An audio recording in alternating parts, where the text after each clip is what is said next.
좋은 글씨 나다나엘 호손 죄와 양심, 사랑과 미움의 드라마.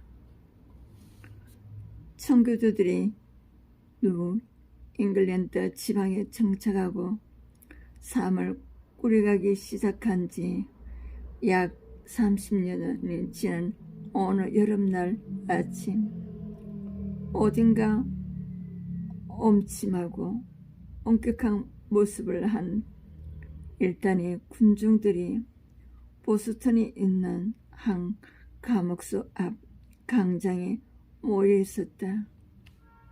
그들은 당시 사회가 결코 용납할 수 없는 죄악을 저지른 헤스터 프린이란 여인이 그 감옥으로부터 나와 벌을 받는 것을 보기 위해 모여든 사람들이었다. 결코 용납할 수 없는 죄를 저지른 여인.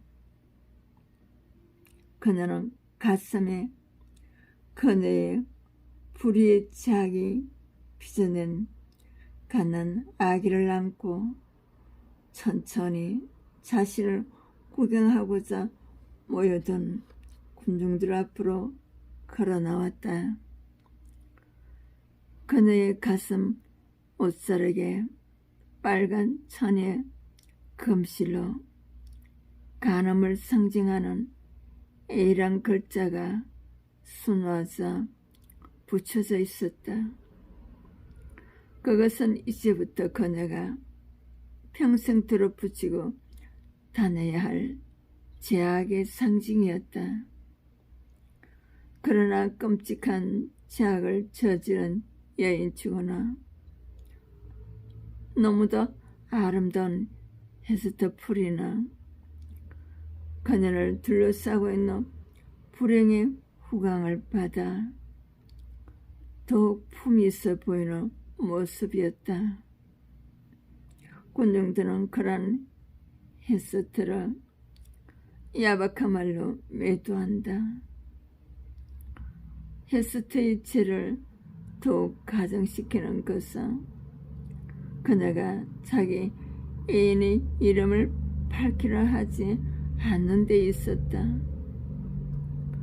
준엄한 판사, 장가, 목사들이 그녀를 유혹도 하고 어리기도 했지만 그녀는 차라리 죽을지언정 절대로 그 이름을 입 밖에 내지 않겠다고 결심을 굳힌 듯 했다. 그런데 어느 한순간 군중 속에 섞여 있는 한 늙은 사나이를 보자 헤스터의 몸이 갑자기 얼어붙는 듯 했다. 설마 이럴 수가. 그는 다름아니 그동안 소식을 몰라 죽은 줄만 알고 있던 그녀의 남편이었다. 로저 칠링워트라고 이름한 사나이. 그는 자기 아내가 간음을 저지르고 묵군중들 앞에 지옥의 A를 달고 서 있는 모습을 보고 마음속 깊이 복수를 다짐한다. 그녀가 입 밖에 내지 않는 그 남자, 자기 아내로 하여금 자기를 배반하게 만든 그를 반드시 찾아내어 자기 손으로 말려 죽이겠다는 결심이다. 그리하여 그는 사람들 앞에 3시간 동안 서 있어야 하는 곤욕을 치른 후 감옥으로 돌아온 헤스터를 찾아갔다. 그는 공포에 짓눌린 헤스터에게 자신의 정체를 절대로 밝히지 말 것을 위협하여 약속을 받는다. 이후 헤스터는 형기가 끝난 사람들과 왜 떨어진 오두막에서 어린 딸을 데리고 바느질을 하며 살아간다. 헤스터 프린의 애인. 그는 다름 아닌 그 마을에서 가장 존경받고 있던 젊은 딤즈델 목사였다. 그는 그 고면 인격과 깊은 학문, 하나님을 뜨겁게 사랑하는 영의 사람으로 만인의 사랑을 한 몸에 받고 있었다. 그는 헤스터가 지옥의 대상이 되어 조롱받고 있는 것을 보면서 깊은 죄의식을 느끼고 벌써부터 창백한 병자의 정서를 나타내고 있었다. 칠링워트는 사람의 마음을 꿰뚫는 것 같은 오묘한 관계로 이람 목사를 의심하기 시작한다. 그리하여 그는 교묘하게 목사에게 접근하여 그의 주치의로서야 한 집에 살 수 있도록 계략을 썼다. 복수의 신념에 불타는 이 악마의 사자는 목사의 혼과 육체와의 상관관계를 세밀히 살폈다. 어느 날 목사가 자기 몸에 스스로 상처를 낸 흔적을 발견하고 죄책감에 포민을 떨고 있는 목사의 마음에 공문을 박차를 가하여 그가 살 의욕을 잃도록 조성해 나간다. 한편 헤스턴 프리는 모든 사람들에게 도유시 되었으나 날이 갈수록 그 선행과 믿어 그리고 조용하고 겸손한 성품으로 인해 점차 사람들이 경탄의 대상이 된다. 이제 사람들은 그녀가 붙이고 다니는 애가 가남이 아니라 천사나 능력이란 뜻이 아닐까 하는 착각마저 하게 되었다. 7년 후 어느 날 밤 딸을 데리고 가던 헤스터가 목사를 우연히 만나게 되어 그들은 처음으로 가족 같은 어렴풋한 유대감을 느끼게 된다. 그러나 헤스터는 목사의 몸이 너무도 쇠약해져 있는데 놀란다. 그녀는 목사의 생명을 쥐고 조르는 검은 손길이 바로 칠링워드임을 깨닫고 그를 찾아가 자기들을 용서해주고 놓아줄 것을 간청한다. 그러나 칠링워드는 그녀의 간절한 청을 거절한다. 이에 헤스터는 목사에게 모든 사실을 밝히기로 결심한다. 다음날 헤스터는 숲속을 산책하는 목사에게 칠링워드의 정체를 밝히고 둘이 함께 딴 세계로 도망가자고 말한다.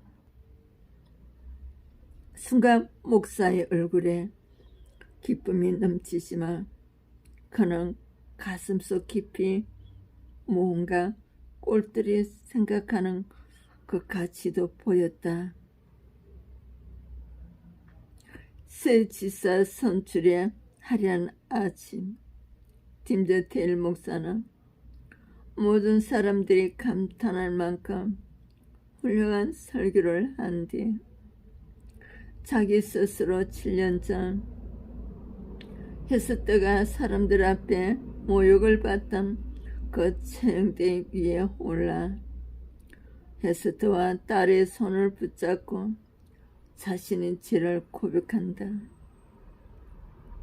그와 헤스트의 딸인 폴은 아버지의 고백을 듣고 그 이마에 입을 맞춘다. 작가는 여기서 폴은 비로소 기쁨과 슬픔 속을 걸어갈 수 있는 인간으로 성장했다고 쓰고 있다.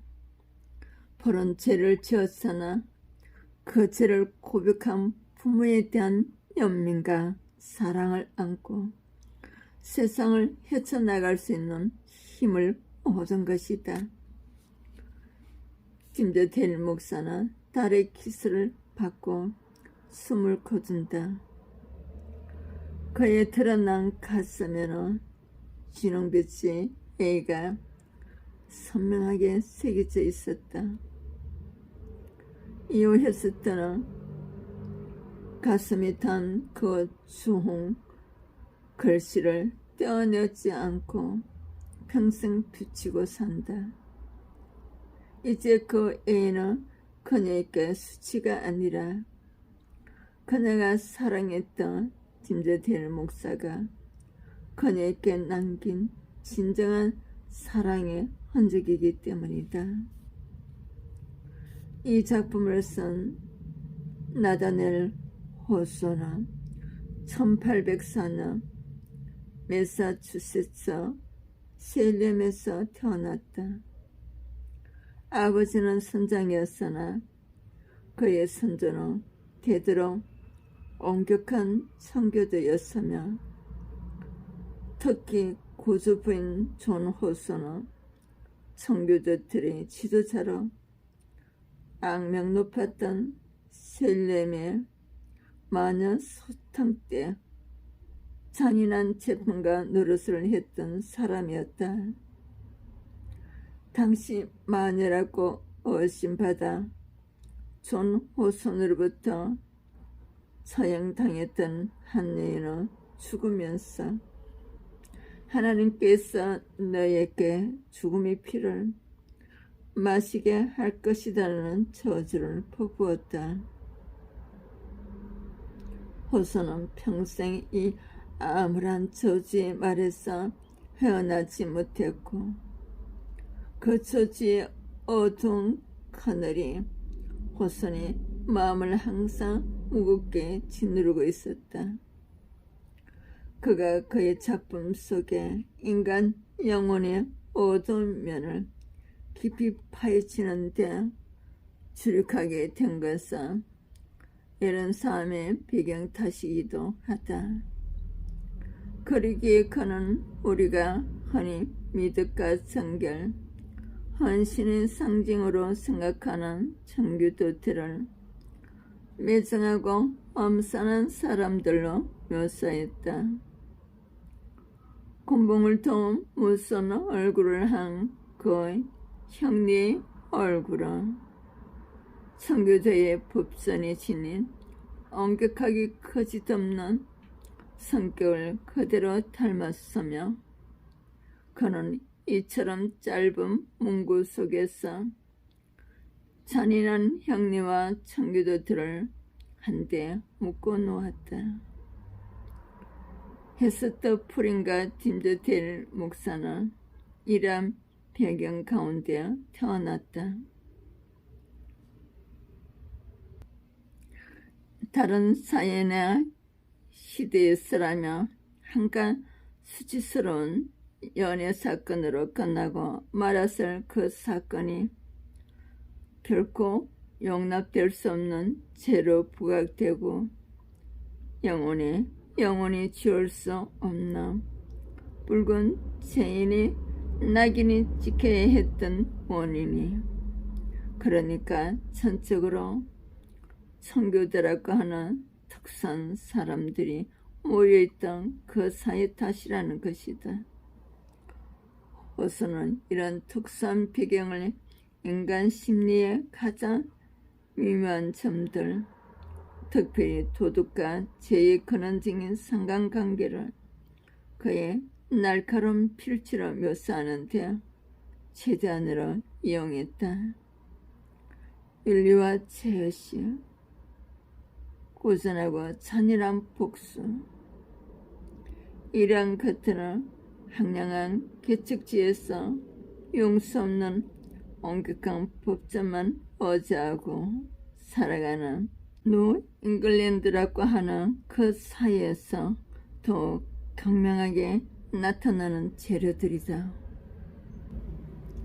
그러나 이 작품 속에서 이러한 죄책감과 복수에서 어떻게 구원될 수 있는가에 대한 길이 또한 제시되고 있다.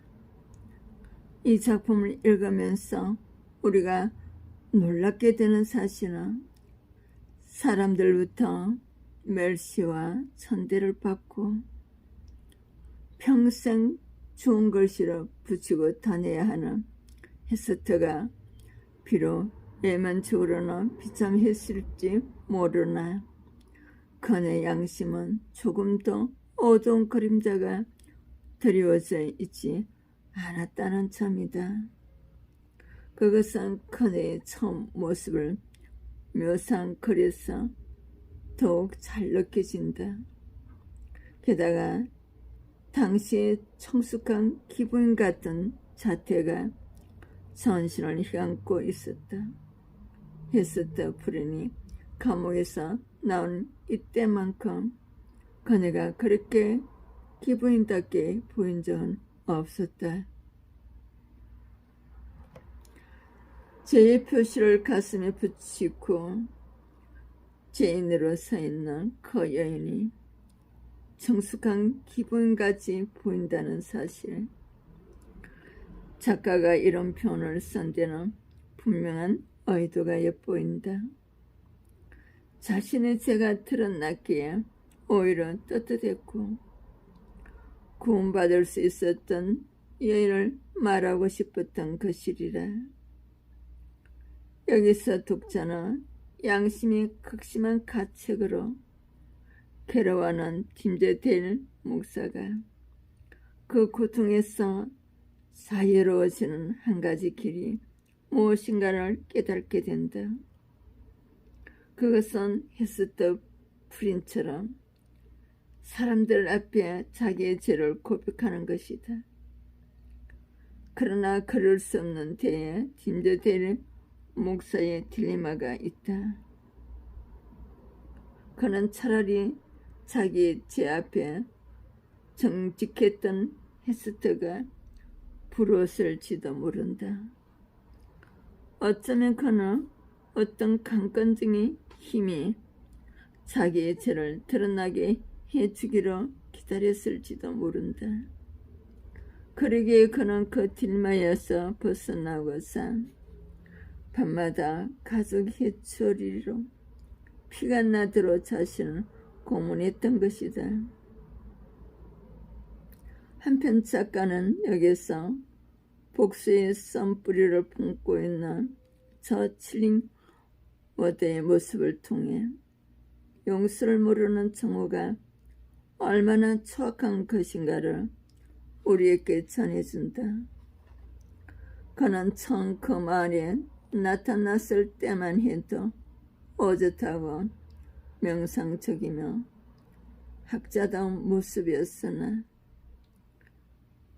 이제는 전에 볼 수 없던 추악한 무엇이 서리있게 되었고 그 스스로도 자신은 악마라고 부를 정도로 자기 혐오에 빠져 사는 사람이 되었다.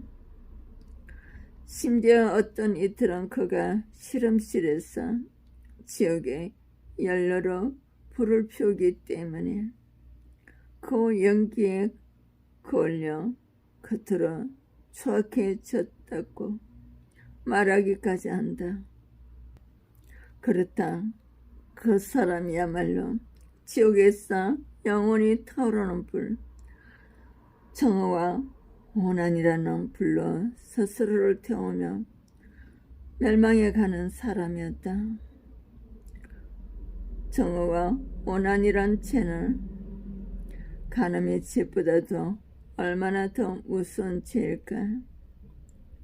그러기에 팀제데일 목사는 그 노인의 정체를 알게 되었을 때 헤스터에게 이렇게 말한다. 하나님, 부디 우리들을 용서하소서. 헤스터, 우리가 세상에서 가장 악한 죄인은 아닌 것 같소. 부두둑한 목사보다도 더 악한 죄가 있으니 말이오. 늙어 노저 질른 위대의 복수는 내 죄보다도 더 악하오. 그자는 인간이 마음의 거룩함을 마치 냉견이처럼 모독한 것이요. 헤스터, 그대와 나는 그런 짓은 하지 않았어. 이에 대해 헤스터는 이렇게 대답한다. 물론이죠. 우리는 절대로 그런 짓은 하지 않았지요. 그는 이제야 마음 놓고 자기의 죄를 고백할 수 있는 용기를 얻을 수 있었다. 양심의 가책으로 괴로워하는 김저데일 목사와는 달리 헤스터는 온갖 슬픔과 고통 가운데서도 하나님의 은총과 자비의 손길을 느끼며 사는 여인이다. 특별히 그녀는 남들이 시옥의 씨앗이라고 경멸하여 맞지 않는 딸 벌을 보며 하나님께서는 당신들이 내게서 뺏어간 모든 것을 보상해 주시고자 이 아이를 주셨어요 하고 당당하게 말할 수 있는 여인이었다. 이처럼 하나님의 온종의 사랑을 느끼며 사는 헤스터였기에 그녀는 낙심이 있는 목사에게 용기를 줄 수 있었다. 그녀는 절망하고 있는 목사에게 이렇게 말한다. 두고두고 당신의 죄를 이해할 수 있는 사람은 바로 당신과 함께 죄를 저지른 저예요. 사력 있고 다정한 헤스터의 이 말이야. 목사는 오 헤스터, 당신은 나의 착한 천사 하고 외친다. 새로운 기쁨이 하나님께 영광 돌릴 수 있는 힘이 헤스터가 지닌 하나님의 온종의 힘으로 말미암아 비로소 그에게서 솟아날 수 있게 되었다. 아름답고 굳세며 지혜로면서도 희생이 하신 같은 헤스터. 그녀는 우리에게 오직 사랑의 힘만이 죄와 복수의 엄침한 도가를 분쇄할 수 있다는 것을 가르쳐준다. 김저데일 목사는 그녀를 통해 어떤 힘으로 결국 사람들 앞에서 자신의 죄를 고백하고 참된 자유 속에서 천상을 향한 얼굴로 죽을 수가 있었다. 어느 비평가는 여기서 헤스터로 사랑의 힘으로 김저데일 목사로 영어로 칠링워드로 마음으로 상징한 것이라고 말하기도 했다. 나다나엘 호서는 컴파이어 얼굴을 쓴 작가이기도 하다. 그러나 그는 좋은 글씨로 비로소 미국을 대표하는 작가가 되었다. 모비딕 벌써 미국 작가 하만 멤빌은 그를 가리켜 커다란 심장을 가진 가장 큰 두뇌의 사람이라고 칭송하였다. 죄의 문제와 그 죄를 해결하는 구원의 길을 제시하고 인간 심리의 밑바닥까지 깨들벗은 이 좋은 글씨는 이처럼 큰 마음과 지성을 가진 호손에 의해 쓰여졌기에 그처럼 우리의 심금을 깊이 울려주는 신비한 힘을 갖게 되었는지도 모른다.